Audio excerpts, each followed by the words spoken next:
બોલીએ ગણપતિ મહારાજની જય. કૃષ્ણ કનૈયા લાલ કી જય. પૂર્ણ પુરુષોત્તમ ભગવાનની જય. શ્રીમદ ભગવદ્ ગીતા 14મા અધ્યાયનો સારાંશ. મૂળ પ્રકૃતિના વિકારથી સત્વ રજસ તમસ ગુણ ઉત્પન્ન થઈ દેહને બાંધે છે. સત્વ ગુણ નિર્મળ હોવાથી પ્રકાશક અને નિર્દોષ છે. તે સુખ અને જ્ઞાનના સંગ વડે જીવનને બાંધે છે. રજોગુણ તૃષ્ણાને આસક્તિથી ઉત્પન્ન થતો હોવાથી તે જીવનને કર્મના સંગ વડે બાંધે છે. જ્યારે તમોગુણ અજ્ઞાનથી ઉપજેલા હોવાથી પ્રમાદ આળસને નિંદ્રા વડે જીવને બાંધે છે. સારા કર્મના ફળ સાત્વિક ને નિર્મળ રજોગુણનું ફળ દુઃખ ને તમોગુણનું ફળ જ્ઞાન છે. આથી સત્વગુણથી જ્ઞાન, રજોગુણથી લોભ, મોહ, પ્રમાદ અને તમોગુણનું ફળ જ્ઞાન છે. સાત્વિક પુરુષ પ્રકૃતિવાળા ઉચ્ચ ગતિ રજોગુણ મધ્યમાં ને તમોગુણે અધોગતિને પામે છે. આ ત્રણેય ગુણોને ઓળંગી જનાર મનુષ્ય કેવો હોવો જોઈએ તે પૂછતા શ્રી કૃષ્ણ જણાવે છે કે જ્ઞાન પ્રકૃતિ મોહનો તિરસ્કાર ન કરતા તટસ્થ રહે, સુખ દુઃખમાં સમાન, માટી સોનું સરખા, સ્તુતિ નિંદા માન અપમાન, શત્રુ મિત્રમાં સમભાવ, કરતાપણાનો અભાવ આદિ ગુણોનો સમાવેશ થાય છે. બોલો કૃષ્ણ કનૈયા લાલ કી જય. શ્રીમદ ભગવદ્ ગીતા ગૃણત્રય વિભાગ યોગ અધ્યાય 14મો. ભગવાન શ્રી કૃષ્ણ કહે છે, હે અર્જુન, બધા જ્ઞાનોમાં જે ઉત્તમ જ્ઞાન છે, જેને જાણીને બધા જ્ઞાનીજનો, બધા મુનિઓ સંસારમાંથી મુક્ત થઈને પરમ સિદ્ધિને પામ્યા છે, તે જ્ઞાન હવે તને કહું છું. આ જ્ઞાનના આશ્રયથી જે મારા સ્વરૂપને પામ્યા છે તે સૃષ્ટિની ઉત્પત્તિ વેળાએ જન્મતા નથી ને પ્રલય સમયે વ્યાકુળ થતા નથી.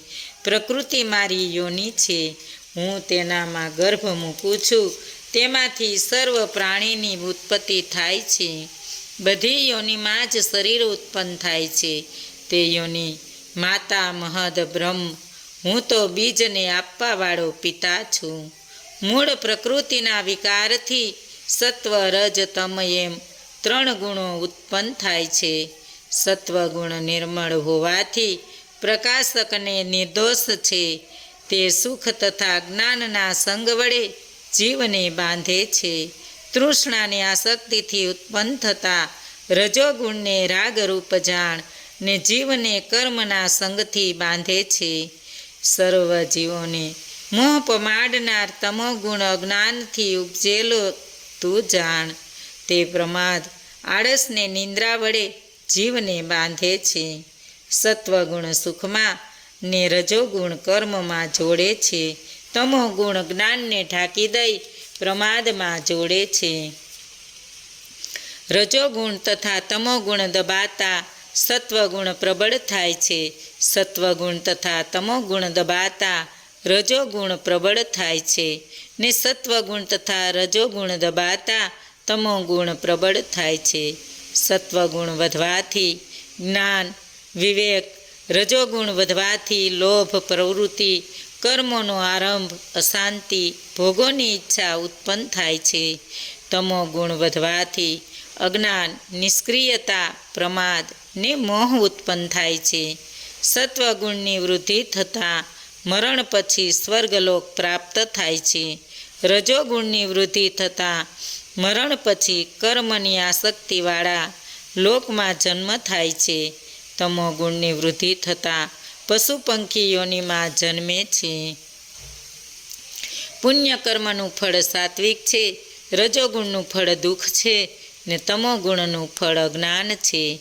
એટલે સાત્વિકથી જ્ઞાન, રજોગુણથી મોહ અને તમોગુણથી પ્રમાદ મોહ જ્ઞાન થાય છે. સાત્વિક પુરુષ સ્વર્ગમાં, રાજસી મનુષ્યલોકમાં ને તામસી નર્કમાં જાય છે. દેહના કારણરૂપ ત્રણ ગુણો પર સંયમ મેળવી જન્મ, મૃત્યુને વૃદ્ધ તત્વના દુઃખોથી પર થઈ મોક્ષનો અનુભવ કરે છે. અર્જુન પૂછે છે, હે પ્રભુ, મનુષ્ય 3 ગુણો કેવી રીતે ઓળંગે છે? શ્રી કૃષ્ણ કહે છે, હે અર્જુન, કર્મ પ્રમાણે સત્વ રજ તમનું કાર્ય પ્રકાશ પ્રવૃત્તિ મોહ હોવાથી જે દેશ કરતો નથી, નહીં મળવાથી મેળવવાની ઈચ્છા કરતો નથી, ઉદાસીન જેવો રહે છે, જેને સુખ દુઃખ સમાન છે, જે સ્વચ્છ છે, માટી પથ્થર અને સોનાને સમાન ગણે છે, જેને નિંદા સ્તુતિ માન અપમાન મિત્ર શત્રુ સમાન છે, તે મનુષ્યને 3 ગુણોથી પર કહે છે. જે મનુષ્ય નિત્ય ભક્તિ યોગથી મારી સેવા કરે છે, મને ભજે છે, આ ગુણોથી પર રહે છે. આમ બ્રહ્મનું, સનાતન ધર્મનું ને અખંડ સુખનું સ્થાન હું છું. ઇતિ શ્રીમદ ભગવદ્ ગીતામાં શ્રી કૃષ્ણ અર્જુન વચ્ચે થયેલ સંવાદમાં ગુણતય વિભાગ યોગ નામનો 14મો અધ્યાય સંપૂર્ણ. બોલો કૃષ્ણ કનૈયા લાલ કી જય. આયુ, સત્વ, બળ, આરોગ્ય, સુખ, પ્રતિવૃદ્ધિ કરનાર, રસવાળા, સ્નિગ્ધ, સ્થિર, હૃદયને આનંદદાયક આહાર સાત્વિક મનુષ્યને પ્રિય છે. ખાટો, ખારો, ખૂબ લુખ્ખો, ગરમ, તીખો, લુખ્ખો, દાહકારક, દુઃખ, શોક, રોગને પેદા કરનાર આહાર રાજસી મનુષ્યને પ્રિય છે. જ્યારે વાસી, ઠંડો, નિરધ, દુર્ગંધવાળો, એઠો, અપવિત્ર આહાર તામસી મનુષ્યને પ્રિય છે. બોલો કૃષ્ણ કનૈયા લાલ કી જય. પૂર્ણ પુરુષોત્તમ ભગવાનની જય. આજનું ભાવ પુષ્પ શ્રી કૃષ્ણ અર્પણમ. માયતમ ફળ. ભગવાન શંકર પાર્વતીજીને અને ભગવાન વિષ્ણુ લક્ષ્મીજીને કહે છે કે હવે તમે 14મા અધ્યાયનું માયતમ ફળ સાંભળો. દક્ષિણમાં મહારાષ્ટ્ર પ્રદેશમાં બ્રહ્મદત્ત નામનો એક બ્રાહ્મણ રહેતો હતો. તે પવિત્ર અને ધાર્મિક વૃત્તિવાળો હતો. જ્યારે તેની પત્ની કકરસા ને દુરાચારી હતી. દિવસે દિવસે તેનું દુરાચારીપણું વધતું ગયું. બ્રાહ્મણો ઘણું સમજાવવા છતાં તે પતિનું કહેવું માનવા તૈયાર ન થઈ. છેવટે એક દિવસે ક્રોધાવેશમાં આવી બ્રાહ્મણે તેનું ગળું દબાવીને મારી નાખી. આ દુરાચારી સ્ત્રી અનેક નરક યાતના ભોગવ્યા પછી તે એક રાજાને ત્યાં કૂતરીનો અવતાર પામી. બીજી બાજુ આ બ્રાહ્મણને પણ સ્ત્રી હત્યાનું પાપ લાગતા તે મરણ પામતા અનેક યાતના વેઠતા સસલાનો જન્મ પામ્યો. એક દિવસ રાજા પોતાની કૂતરી સાથે લઈને જંગલમાં શિકારે ગયો. ત્યાં રાજાએ સસલાનું એક ઝુંડ જોયું, જેથી તેને કૂતરીને છૂટી મૂકી દીધી. કૂતરી સસલાની નજીક આવી તેને પૂર્વભવના પતિને જોયો ને તેને બદલો લેવાની વૃત્તિ થઈ. સસલાઓ કૂતરીને જોતા ભાગવા માંડ્યા. કૂતરી બીજા સસલાને સામે નજર ન કરતા પોતાના પતિ હતો તે સસલાને દોડીને પકડ્યો. સસલો પણ પોતાની પૂર્વભવની પત્નીને ઓળખી ગયો. તેણે પોતાનું ગળું છોડાવી બેહોશ હાલતમાં તેણે જીવ બચાવવા ઝડપથી ભાગવા માંડ્યું. આ સસલો એક મુનિના આશ્રમ દ્વારા આગળ આવીને મરણ પામ્યો. કૂતરી પણ ત્યાં આવી પહોંચી. ઓશિંતા એક ઝાડ તેના પર પડતા તે પણ ત્યાં જ મૃત્યુ પામી. રાજા કૂતરીને શોધતો આવ્યો.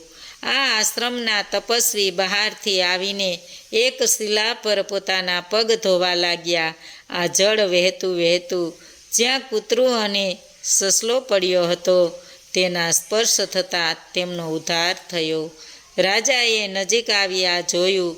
તપસ્વીને નમસ્કાર કરી આનું કારણ જાણવા ઈચ્છા વ્યક્ત કરી. તપસ્વીએ જણાવ્યું કે હું દરરોજ ગીતાજીના 14મા અધ્યાયનો પાઠ કરું છું. તેના પુણ્ય બળે મારા પગ ધોયેલા જળનો સ્પર્શ થતાં બંનેનો ઉદ્ધાર થયો. આથી રાજાએ પણ દરરોજ ગીતાજીના 14મા અધ્યાયનો રોજ પાઠ કરવો શરૂ કર્યો અને તેના પુણ્ય બળે તે મરણ પામ્યા, પછી વૈકુંઠલોક પામ્યા. બોલો કૃષ્ણ કનૈયા લાલ કી જય. આજનું ભાવ પુષ્પ